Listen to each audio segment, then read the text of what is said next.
सुरुवातीला गोडी गुलाबीने स्थापन झालेल्या महायुती सरकारमध्ये आता मात्र कुरघोडी, कुरबुरी आणि नाराजी नाट्य थांबायचं नाव घेत नाहीये।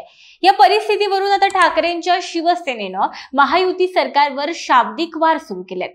हे जनतेचं नव्हे तर नाराजांचं सरकार आहे आणि एकनाथ शिंदे हे या सरकारमधील नाराजीचे ब्रँड अँबॅसेडर आहेत, असं म्हणत ठाकरेंच्या शिवसेनेनं महायुती आणि शिंदेंना डिवचलंय। सामनातूनच पुन्हा शिंदेंना का घेरण्यात आलंय?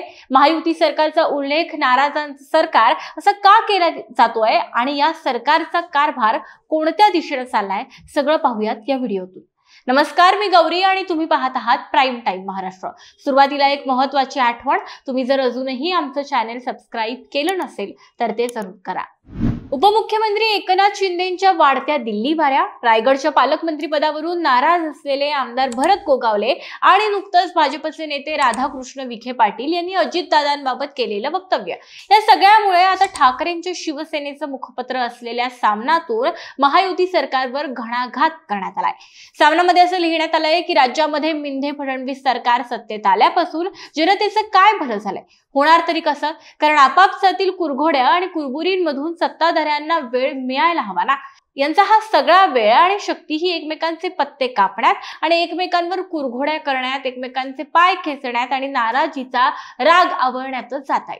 हे सरकार जनतेचं आहे असं सत्ताधारी म्हणत असले तरीही हे नाराजांचं सरकार आहे आणि या नाराजी नाट्यामध्ये प्रमुख भूमिका बजावणारे उपमुख्यमंत्री शिंदे हे या सरकारमधील अंतर्गत नाराजीचे स्वयंघोषित ब्रँड अँबॅसेडर आहेत। एकनाथ शिंदेंना अनेकदा नाराजीची उचकी लागते आणि ती दाखवून देण्याचा त्यांचा उद्योग सुरू असतो।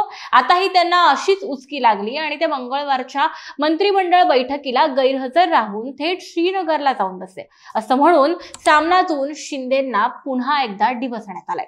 इतकंच नव्हे तर मुख्यमंत्री देवेंद्र फडणवीस हे शिंदेंना धक्के देत असतात, त्यामुळे त्यांचं मन मंत्रालयात रमत नाही असं सुद्धा सामनामध्ये म्हटलंय।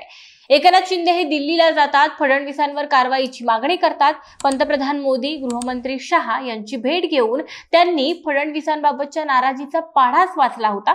शिवाय फक्त शिंदेच नव्हे तर सत्ता पक्षामधील इतरही मंत्री आणि नेते, पदाधिकारी यांचेही हेच उद्योग सुरू असतात, असं म्हणत सामनामधून भरत गोगावलेंवर सुद्धा रोख धरण्यात आलाय। महाराष्ट्रामध्ये सध्या सरकारमध्ये जनहिताची कोणतीच कामं होताना दिसत नाहीत, कारण ते एकमेकांची उणीधुणी काढण्यात व्यस्त आहेत, अशी टीका सामनामधून करण्यात आली आहे। सामनाच्या या अख्ख्या अग्रलेखामधून शिंदेंच्या मंत्र्यांवर, नेत्यांवर, शिंदेंवर आणि एकंदरच महायुतीत सुरू असलेल्या सगळ्या कारभारावर घणाघात करण्यात आलाय। खरं तर महायुती सरकारमधील अस्वस्थता आणि असमन्वय ही आता काही लपून राहिलेली गोष्ट नाहीये। शिंदे त्यातही उठून दिसतात आणि असं असताना ठाकरेंची शिवसेना शांत बसेलच कशी? तुम्हाला या टीकेबद्दल काय वाटतं? तुमची मतं काय आहेत? तुमच्या प्रतिक्रिया काय आहेत? सगळं आम्हाला कमेंट बॉक्समध्ये निश्चित कळवा। हा व्हिडिओ माहितीपूर्ण वाटल्यास, महत्त्वाचा वाटल्यास लाईक करायला विसरू नका। धन्यवाद।